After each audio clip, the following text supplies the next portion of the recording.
Ali Tabibinejad. I'm running for ASUM president. I am a first-year graduate student in media arts, but I have degrees in philosophy and business with a minor in German from this university here. And I'm from Iran originally. I moved here in August of 1998. And I do consider that to be part of the strength of my personal story that will benefit me next year if I am ASUM president in arguing for higher education funding. My name is Peter Bailon. I study philosophy and linguistics at the university. I am a senior, or as of the coming fall I will be a senior.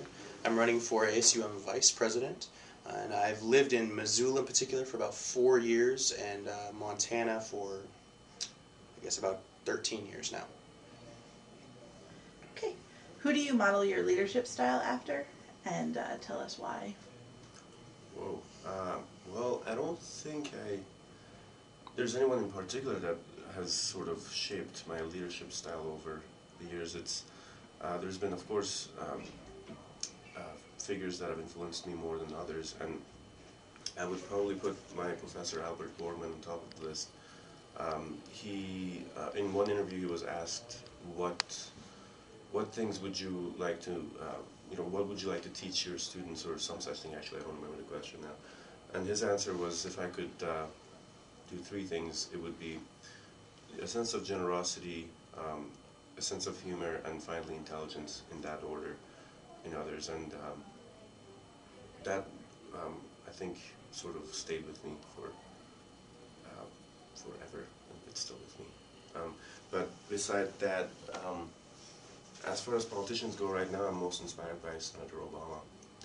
And I think going back to the theme of generosity, I think just the idea of, others have something to teach you, others have something to tell you, whether they appear to be on the complete opposite side of the spectrum or the issue. They're the ones who actually have more to tell, the most to tell you about yourself and about your position. And yeah, I think, and that's what I kind of like in Senator Obama as well. I am very similar to Ali as this is concerned. With particular leadership styles, I think there's been various individuals throughout my life that I've come to respect and acknowledge, but I think for the large part, I really believe in communication, and I believe that we are all connected as individuals, and I think that's something that's absolutely necessary as a leader. I found that in the leaders that have affected me and I believe have done the best job in my particular life have been the ones that have personally invested in my life, and with their time, effort, sometimes money, depending on what that means. I'm very close to my family. My father in general has been a huge role model for me, and I know that's a bit cliched, but I do believe, again, in a relational progression, and I think that's one thing that we can all learn from. And along those same sort of lines, like Ali was saying, I believe because of this connectedness, we can all learn from each other at all times. And I think often some of the best learning experiences come when ideas clash and perspectives clash, and we need to be together and exist together to work those things out. And I believe we can absorb these perspectives and ideas from each other. I don't think any sort of hierarchical structure need be defined to sort of help us look up to a certain person. I believe that anybody at any particular time can be looked up to. And again, like Ali, the person in politics, at least on a national scale in the United States, that I have really been admiring as of late would be Barack Obama, Senator Obama. Mostly, yeah, for his belief in humanity and the people that he's asking to believe in him, believe in his campaign, and for his acceptance of views that are not, or views that he does not hold. I think there's so much strength in viewing your opponent with respect and honor, and viewing him as having just as much, if not more knowledge and ability than yourself. Issues that you'd like to affect change with? Do it again. What are your 3 main issues that you'd like to affect change with on campus, and could you please elaborate on one of these issues? I think I'll elaborate on 2, and they're deeply connected, but on the surface they're different. One would be undergraduate advising, and the other would be the state funding for higher education. On the state funding side, I think the argument that student leaders have offered so far to the legislators is, hey, we're poor students and we need more money. And I think there's a much deeper, much more fundamental argument to be made for education, one that reaches across party lines. I really think it's odd that education has ended up a liberal issue and not a conservative one.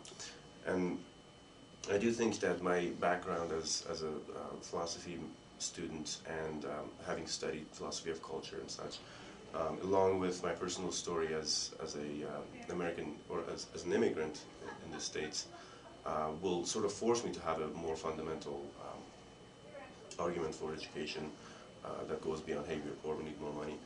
And it's in the same way that I think I want to challenge myself to come up with a more fundamental argument for higher education. I think I want to have that be part of undergraduate advising, having every student be able to say why it is that they're studying here, that the decisions that they make here regarding their field of study and how will that affect them down the road, how will that affect their shape of happiness down the road. That's something that needs to be, I think, more so part of the undergraduate advising than it's already been. Is this a training ground for the job market, or is there something more to education? And I think that the something more needs more emphasis and needs more dialogue to issues. Okay. What is your view on the role of ASUM on campus? Well, it's of course the political outlet for students, and there's one wonderful thing about it is that the decisions that are made by ASUM don't have as big of an impact as they would in more serious governments, I suppose, and it makes for the perfect training ground for students to learn how politics works, how public deliberation works. So to me, it's first and foremost a learning experience, but at the same time, of course, it's a venue for effecting change, and I think we should take it as seriously and practice a kind of politics in it that we want to see in the world at large, and that's what I see the role of ASUM be. Practice the kind of politics you want to see in the world at large, and try to learn it. Try to learn how to be that way.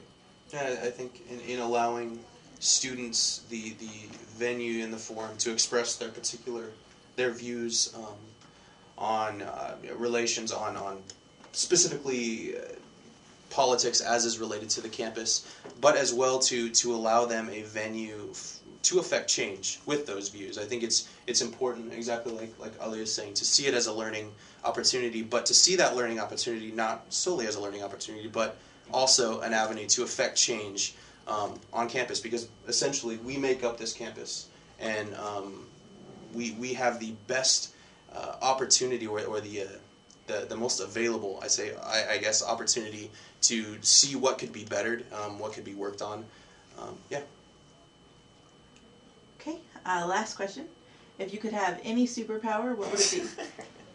Well, it won't be reading minds or flying or Reading minds. Or what else did they say?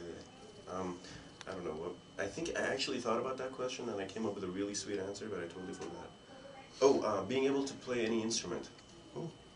I think this would be my superpower. I think I would like to be able to live without sleep. I think that'd be pretty cool.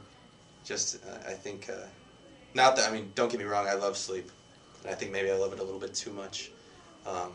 But I think there's a lot missed out on. I read about all these really phenomenal people. Einstein, he take 20-minute naps here and there, and it just seemed like they obviously affected the world in profound ways, and yeah, I think that leaves a lot of time open for relationship and communication.